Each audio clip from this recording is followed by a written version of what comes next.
पहली बात, शराब मत पीजिएगा। अगर इतने लोगों में से कोई भी शराब पीता हो तो आज वृंदावन की पावन भूमि में रज में बैठे हो, शपथ खा लो कि शराब नहीं पिएंगे। वो तुम्हारी बुद्धि को भ्रष्ट करता है, तुम्हारा पैसा व्यर्थ जाता है और तुम्हारे शरीर के अंगों का नाश करता है। कितने लोग शराब पीते हैं? इतने में हाथ उठाओ। बहुत कम लोग। धन्यवाद। हम तो पहला धन्यवाद देते हैं जो नहीं पीते हैं, और दूसरा धन्यवाद देते हैं जो पीते हैं। वो आपसे छोड़ देंगे। पक्का छोड़ दोगे? छोड़ दोगे? हाँ, पहली बात शराब नहीं पीना। दूसरी बात, राजकीय, राष्ट्रीय और व्यापारिक इन उद्देश्यों में जो देश विदेश जाते आते हैं या जो हमारे देश के संरक्षक हैं उनको मान से भी परोसा जाता है।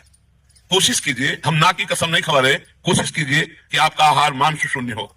जैसे हमारे राष्ट्र सैनिक हैं, इनको सुविधा होती है, खा सकते हैं और चाहे तो ना भी खा सकते हैं। तो हम जोर नहीं देते, लेकिन प्रार्थना करते हैं कि बिना मांस के भी शरीर में बल आ जाएगा यदि आप संयम से रहेंगे और पवित्र भोजन पाएंगे। किसी जीव का मांस ना खाइए, क्योंकि ये पाप आपके शरीर को अभी नहीं तो आगे चलकर, और इस जन्म में नहीं तो अगले जन्म में बहुत दुख भोगना पड़ेगा जो दूसरे शरीरों का मांस खाते हैं। अगर राष्ट्रीय सेवा में है तो भगवान जैसे निर्वाह करे वैसे निर्वाह करो। अगर बच सकते हो तो मांस खाने से बचो। अगर शराब पीना और मांस खाना, और तीसरा दोष पराई स्त्री से भी विचार करना, अगर इन तीनों पर आप विजय प्राप्त कर ले और नाम जप करें तो इसी जन्म में आपका मंगल हो जाएगा। इसी जन्म में सारे दुख छूट जाएंगे। जो केवल 3 बातों को स्वीकार कर लीजिए, हमारी बात मान लीजिए कि अगर माता बहन पराये पुरुष से और पुरुष पराई माता बहनों के साथ ऐसे गंदे आचरण न करे तो हमारे भारत में गृहस्थी बिगड़े ना।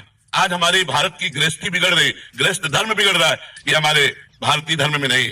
प्राणपन से पत्नी को अर्धांगिनी माना गया और पति को प्राणेश्वर माना गया। जहां हमारे धर्म में ये बात है, वो ये बातें, गंदी बातें ऐसे संशय पैदा करें जो पराये पुरुष पराई स्त्री। तो ये 3 बातें आप स्वीकार कर लीजिए तो आपका जीवन धन्य हो जाएगा। किसी से आशीर्वाद मांगने की जरूरत नहीं है। यदि आप सही आचरण करेंगे तो सबके आशीर्वाद आपके पास आ जाएंगे। पहला, हम शराब नहीं पिएंगे। दूसरा, मांस नहीं खाएंगे। तीसरा, पराई स्त्री से संभोग नहीं करेंगे। और कोशिश करेंगे कि अधिक से अधिक नाम जप करें। हमारी प्रार्थना, अगर हमारी बात मान लोगे तो आपका निश्चित परिवर्तन हो जाएगा। आप भारी विपत्ति में भी मुस्कुरा कर निकल जाएंगे। इतनी सामर्थ्य आपको भगवान देंगे। श्री राधा वल्लभ लाल की जय।